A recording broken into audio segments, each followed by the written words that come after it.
What started off as a small lie but then snowballed into, "This is my life now?" I accidentally said, "You too," when the Starbucks barista said, "Enjoy your coffee." But instead of cringing and walking away like a normal person, she looked genuinely confused and said, "Wait, what did you say?" My brain completely short-circuited. I panicked and blurted out, "I said I'll bring you coffee too sometime." She lit up with this huge smile and said, "Oh my god, that's really sweet. What's your name?" Now I'm committed to this insane promise. I came back the next Tuesday with a venti caramel macchiato. Her name tag said Emma. She was so genuinely happy she teared up a little and gave me her number saying, "Text me so I know this actually happened." I figured I'd send one polite text and let it naturally fade away. But Emma started texting me paragraphs about her terrible shift, her nightmare roommate Stephanie who never cleaned dishes and left rotting food everywhere, how my random gesture of kindness completely made her weak and gave her hope that good people still exist. I felt genuinely bad for her situation, so I kept responding with supportive messages and stupid memes to cheer her up. 3 weeks later, I'm bringing Emma coffee every Tuesday at exactly 2:47 p.m. during her break. She starts calling me her coffee angel and introducing me to her coworkers as the sweetest guy who randomly brings me coffee for absolutely no reason except pure kindness. The whole coffee shop thinks we're dating. Her manager keeps asking when I'm going to officially ask her out. I'm too deep to correct anyone now. Then her mom visited from Ohio for Emma's birthday weekend. Emma insisted I meet her, saying I was the thoughtful one who brightens her Tuesdays when everything else in life feels overwhelming. Her mom grabbed me in this bone-crushing hug and whispered, "You're exactly what Emma needs right now, sweetheart. She talks about you constantly." That's when I learned Emma had been struggling with severe anxiety and panic attacks for 2 years. Our Tuesday coffee ritual was literally the only consistent positive thing in her week that she could count on. She'd started scheduling her therapy appointments around our meetups because they gave her something concrete to look forward to during her darkest moments. By month 3, I'm invited to her 23rd birthday party at some trendy rooftop bar. All her friends are calling me coffee guy and telling me detailed stories about how much happier Emma's been since I started dating her. I didn't have the heart to correct them when they're all so genuinely grateful. Her best friend Sarah pulled me aside and whispered, "I don't know what magic you worked, but Emma's been like a completely different person. She actually laughs at our jokes now instead of just forcing smiles." The breaking point came when Emma finally got promoted to shift supervisor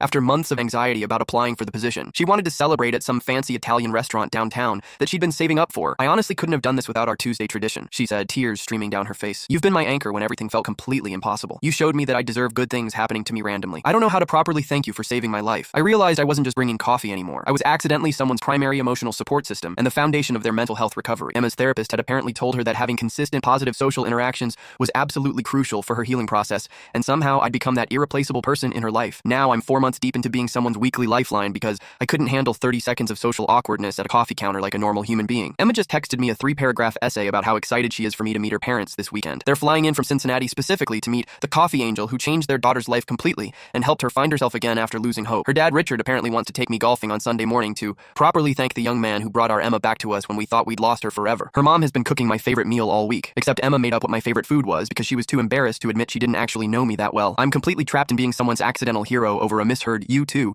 that spiraled into becoming the most important person in a stranger's mental health journey and recovery process. The worst part? I actually look forward to Tuesdays now too, and I think I'm falling for someone who's in love with a version of me that doesn't really exist.